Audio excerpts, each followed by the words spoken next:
Hey guys, and welcome back to season 2, episode 1 of Her Revision Podcast, the podcast for women who are rewriting the stories that they tell themselves and that the world tells them. I don't want to talk too much beforehand. I just want to get right into it. How many times have we asked God for something, got it, was so thankful, so grateful, a little bit of time passes, and then we don't feel the same about it anymore, or we find something wrong with it, or we lose the excitement that we had initially. How many times has that happened? I wanted to talk about a quote that I had saw that was actually the reason why I wanted to do this episode first. And the quote said, "The devil can't stop you from being blessed, but he can alter whether or not you enjoy the experiences."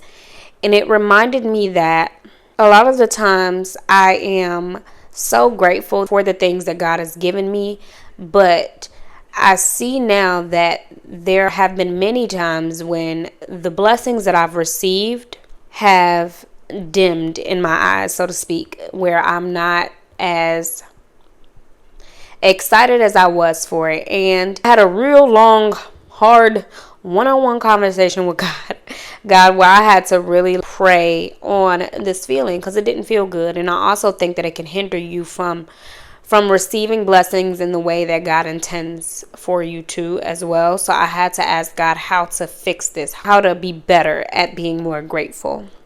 And I wanted to share it with you guys. So just to elaborate, I remember praying for my own place, damn near begging God, please God, get me my own place. And then I was very specific because this was in the era where I was like, well, when you ask God for something, you need to make sure you ask him to the T what you want, right?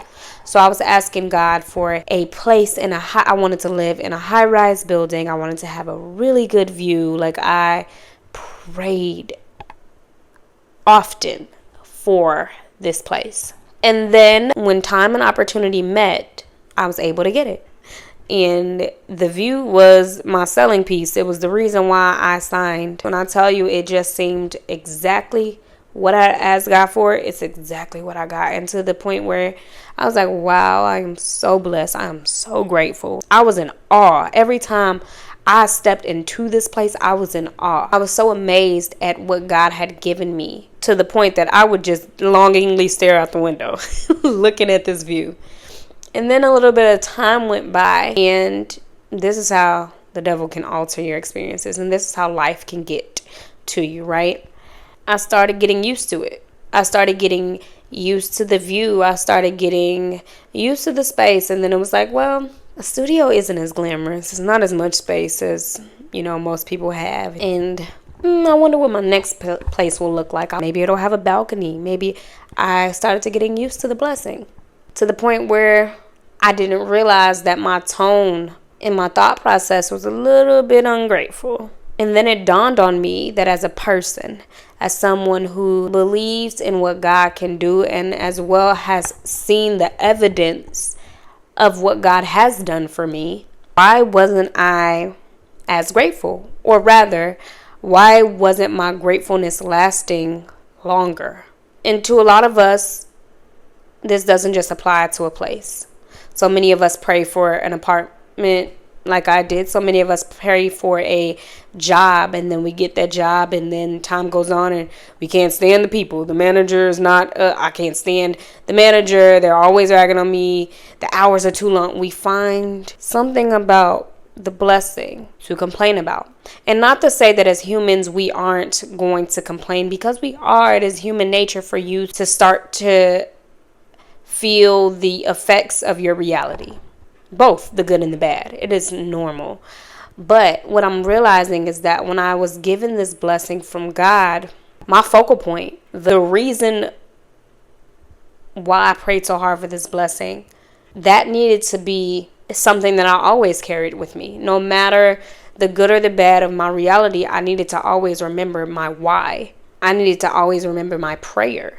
This was my prayer. So no matter the good or the bad that came out of it, I had to remember what I prayed for, because God gave me what I prayed for. And although my experiences within that prayer may change daily or whatever the case may be. I needed to always remember my prayer, and I talked to God, and I was just like, you know what? I need help figuring out how to stay grateful. And one thing that came to me was I had started to do this internal thing where every time I found myself starting to complain a lot about a blessing that I had asked God for, I used to always tell myself, by God's grace, every worry or doubt that I had, or every negative thought that I had in terms of what God had blessed me with, I always had to follow it up with, but by God's grace.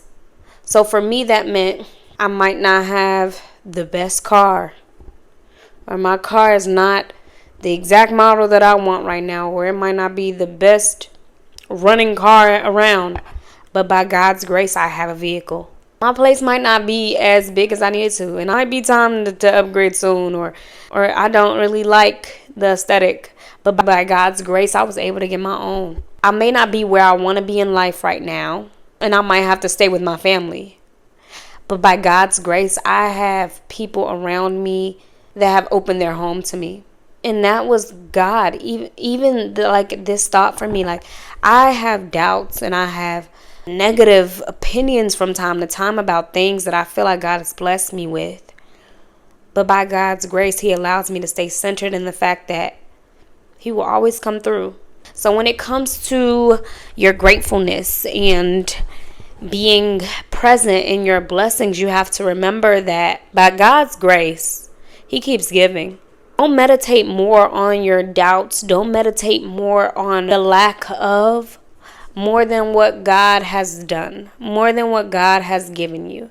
Because at one point, and you hear it a lot, you hear it often, you were praying for what is now an answered prayer. You were praying for something that is now a reality. At one point, this wasn't something you could even fathom would ever happen. So when I think about a lack of lasting gratefulness, my trick is to always remember God's grace. And it brings me back to the forefront of where it all started. My prayer. If you never got another blessing from God, if He never did another thing for you but what He has already done, would you be content with that? And if the answer is no, then for me, I always have to tell myself that if I want God to bless me with more, I have to be okay with what He has blessed me with thus far. I can't stay upset or always in a state of longing without remembering to be appreciative of the present. I can't. So to long for something more than what you have is fine. But you always must remember that, in my opinion, I feel like God will give you a blessing, no matter how big or small it may be. And He will watch to see what you do with it.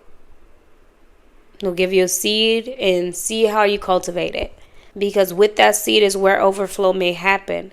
But overflow can't happen if you're not taking care of the seed that God has given you to plant. You have to be okay with your blessings. You have to stay grateful for the things that you have been given.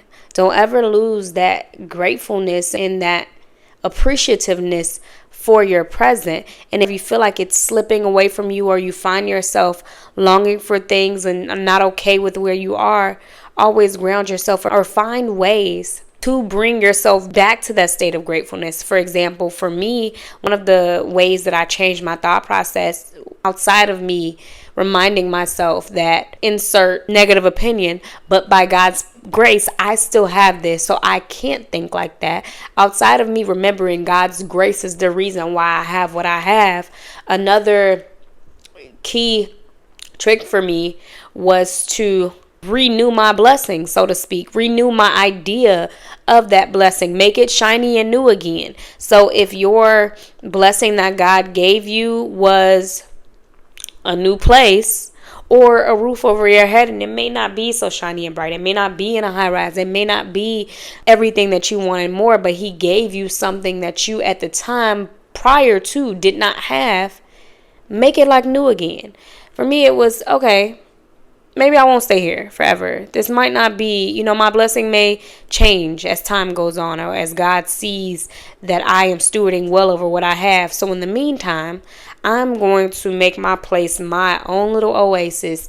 I'm going to start to furnish it little by little. I'm going to find things that bring me joy within my space, because that's how I steward well over what God has given me. That's how I renew the blessing that is given me.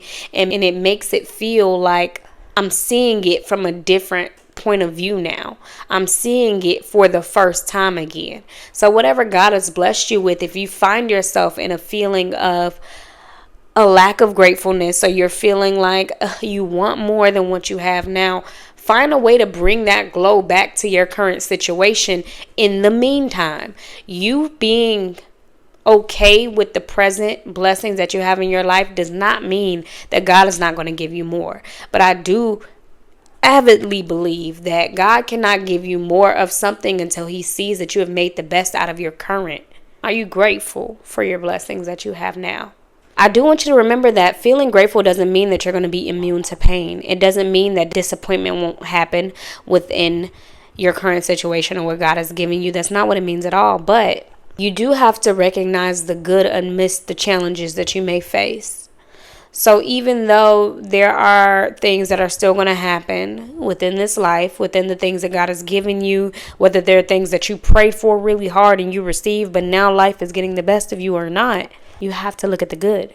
That's how you stay grateful. That's how you stay rooted in what God has given you. That's how you stay in a state of mindfulness. I am beginning to find myself journaling again. I kind of stopped a little bit, but journaling has definitely allowed me to practice mindfulness a little bit more, where I am able to jot down moments where I'm feeling grateful, moments where I have to stay rooted in the present because my mind or my thoughts might be drifting a little too far to the left for me. I'll journal. So if you find yourself looking at the downside of what your life looks like at the moment, journal a little bit of the things that make you feel grateful. Do it daily, no matter if it's one or two things. If it's, I woke up today and my coffee tasted good, whatever those little bits of gratefulness may be for you, write them down. I think another thing for me, and what may work for you, is that gratitude can sometimes work like a muscle. It can be something that you regularly have to exercise. If you get to the point where you feel like you're being complacent with the blessings that God gifted you and you're no longer in a stronger sense of gratitude than you used to be, volunteer your time. Go out and help somebody that may be less fortunate. And not to say it in a way where it's like, oh, well, I'm doing better than most. But I do think when you get into reality and you start to see that people out there may be going through something that you've been through or experienced before, or worse than you, it reminds you that where you are and what you have been given by God will always be in divine timing. Acts of service can be a very, very unique and special way to reconnect with that spirit of gratitude. So I urge you to figure out ways for you to stay grounded in your gratitude. Figure out ways for you to remain grateful despite life's ups and downs, despite the things that may happen to you. How are you remaining grateful in the blessings that you prayed for? How are you remaining grateful in your answered prayers? How are you remaining grateful even through trials and tribulations that you may be going through? Remember that this is a time for you to steward well over what you have, because God is always ready to give you more. But you have to be ready and willing, and you have to show that when he does give you more, and whatever he gives you, whether that's more or maybe nothing right now at the moment, that you are going to be okay with whatever. Because it's all meant. It is all divine time, and it is all meant at that moment that you have it, at that moment you receive it. So are you grateful or not? That's going to be my title. Are you grateful or not? So I just want to say thank you guys so much for listening to episode 1 of Her Vision season 2, y'all. And I want to urge you guys to follow the socials. I have an Instagram page for the podcast where I post motivational content, other short form content, quotes, etc. for you guys to get inspired. Follow me on Instagram at Her Vision Podcast. If you're watching from YouTube, hello, subscribe at Her Revision Pod. And thank you guys so much for tuning into this episode. As always, don't forget to like, comment, subscribe, rate the podcast. I love it. Comment. I love seeing the comments. And you might just find you on our socials. Anyways, until next time, love you guys. Bye.